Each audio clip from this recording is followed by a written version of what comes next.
Eh bien, je suis Ludovic Maublanc et je suis auteur de jeux. Je pense que cette année, je vais arriver à une cinquantaine de jeux édités. J'ai commencé en 2004, mon premier jeu. Donc voilà, ça fait 16 ans, 17 ans que je fais ça. Puis après, j'ai participé sur d'autres projets, évidemment, avec la Team Kaedama ou avec d'autres collègues. Mais voilà, en boutique, ça va être une cinquantaine de jeux. J'aime bien jouer déjà, généralement j'essaye de créer les jeux que je trouve pas dans le commerce en fait. Quand il y a quelque chose une expérience ludique que j'ai envie d'expérimenter et que la boîte n'existe pas, ben, j'essaye d'inventer ma propre version. Bon, en vrai, j'ai toujours joué en fait, comme beaucoup de personnes. Généralement, les gens arrêtent de jouer quand ils deviennent ados adultes. Moi, j'ai continué tout simplement. À force de jouer, c'est ça, j'ai voulu moi aussi créer mes propres jeux. Et en fait, ça m'a jamais quitté.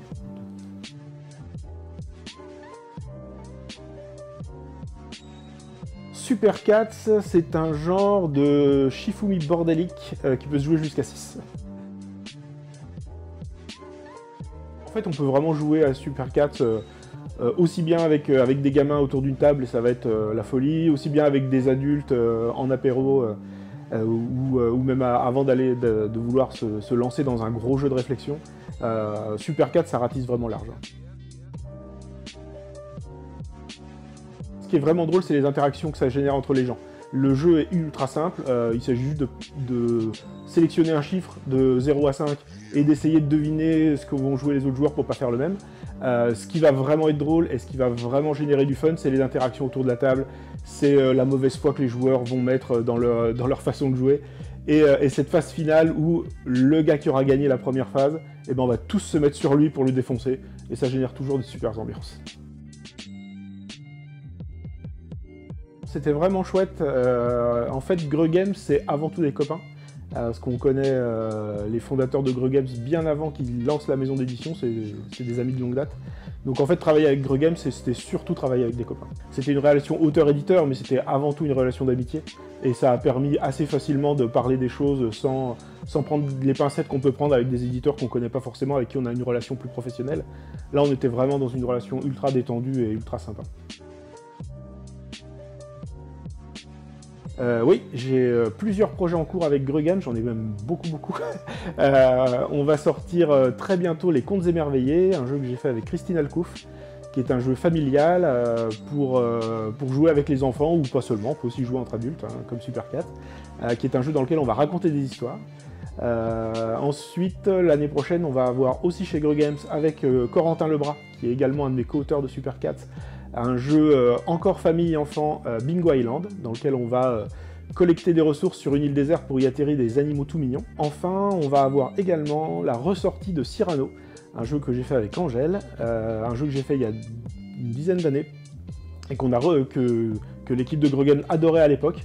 Comme je vous disais, c'était avant tout des amis avant d'être des éditeurs, et donc à l'époque on a beaucoup joué à Cyrano. Et maintenant qu'ils sont éditeurs, ils m'ont dit: est-ce que tu veux pas qu'on réédite ce jeu? Parce qu'on a adoré ce jeu à l'époque.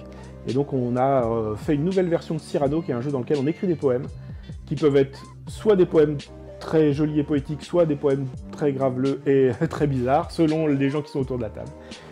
Et ça va sortir également l'année prochaine. Contes Émerveillés, donc c'est un jeu que j'ai fait avec Christine Alcouf, qui est illustratrice à la base, qui est surtout connue pour ses illustrations. L'idée, c'était de proposer un duo, auteur-illustratrice en l'occurrence, et donc de trouver un concept de jeu dans lequel les illustrations seraient mises en avant et seraient vraiment centrales.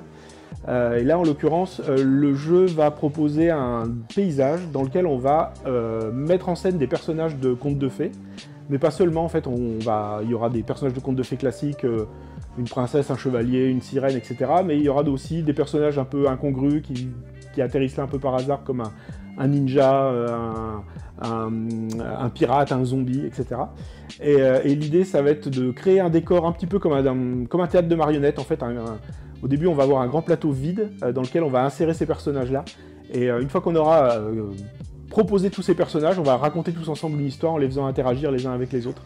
Donc c'est vraiment un prétexte, un support à raconter des histoires farfelues. Selon les joueurs autour de la table, selon qui joue avec qui, les histoires vont vraiment partir dans des directions très très différentes. Et même si en posant les personnages dans son décor, on commence à avoir une idée de l'histoire que ça va pouvoir raconter, bah, ça part toujours dans des directions qu'on n'a pas prévues.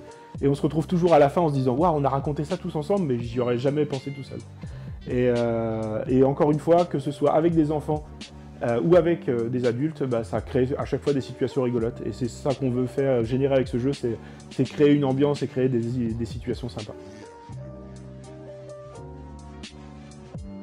Peut-être persévérance, parce que on croise beaucoup dans les salons, dans les festivals, on croise des auteurs débutants, des jeunes auteurs qui font des jeux, et souvent, dans leur jeu, il y a trop de choses. Souvent, le proto est protéiforme, il y en a partout, il y a une mécanique de ci, une mécanique de ça, et en fait, parce qu'ils veulent tout mettre d'un coup. Parce qu'ils font leur premier jeu, il faut que ce soit le meilleur. Et en fait, souvent, ton premier jeu, ton deuxième jeu, ton troisième jeu, ça sera pas le meilleur. Et il faut pas hésiter à... Enfin, il faut pas hésiter à se dire, mes premiers jeux, ils vont pas être bons. Je vais faire quelque chose, et je le jetterai à la poubelle, et j'en ferai un autre après, en fait. Faut pas essayer de tout mettre dans le même jeu. Faut se concentrer sur une mécanique qui nous plaît, ou sur une ambiance qu'on a envie de créer, y aller à fond, réussir ou rater, c'est selon. Mais il faut pas se dire, je fais un jeu, ce sera le meilleur, et du premier coup, il sera bon. Donc, persévérance et échec, c'est le principal. Comme je suis une personne âgée, je suis sur Facebook essentiellement, mais je fais quand même l'effort d'aller sur Instagram régulièrement. Donc moi, on me trouve essentiellement sur Facebook et sur Instagram. Ludovic Maublanc ou Ludo Maublanc, je sais plus ce que j'ai mis à l'époque, mais on me retrouve facilement. Merci pour cette interview, c'était cool. Je t'en prie. Yeah.